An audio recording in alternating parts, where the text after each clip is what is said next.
Is rising every few days, but did you know that every penny increase on a litre of fuel costs West Midlands Ambulance Service an extra £30,000 a year? That's a paramedic's salary.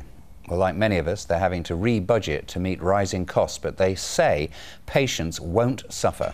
If you're a bus passenger, though, you could suffer. In some areas, passengers may lose services. With tonight's special report, Satnam Rana looks at the impact of higher fuel prices.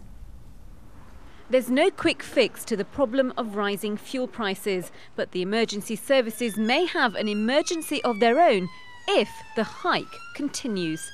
The cost over the full year would be at least £500,000 over what we'd budgeted for, and obviously those savings have to come from somewhere, so it's a case of identifying those. The thing that's very important to stress is that the frontline ambulance service will not be affected by this.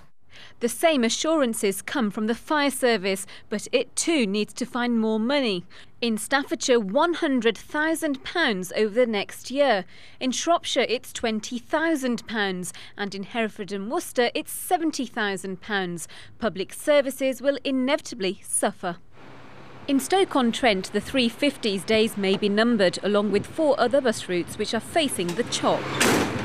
David Reeves' firm operates 130 buses across Staffordshire, Wednesfield and Shropshire, services which he tendered for 2 years ago. But some may be driven off the road for good if fuel prices continue to rise. I'm faced with the prospect, ultimately, of my business going under if these levels continue like they are.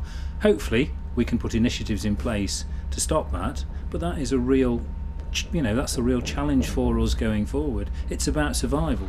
Buses here travel 5 million miles a year. To each gallon, they can cover about 10 miles. Now, with the cost of fuel going up 33 pence a litre, or if you work in gallons, £1.51, well, it's costing this company hundreds of thousands of pounds more than this time last year.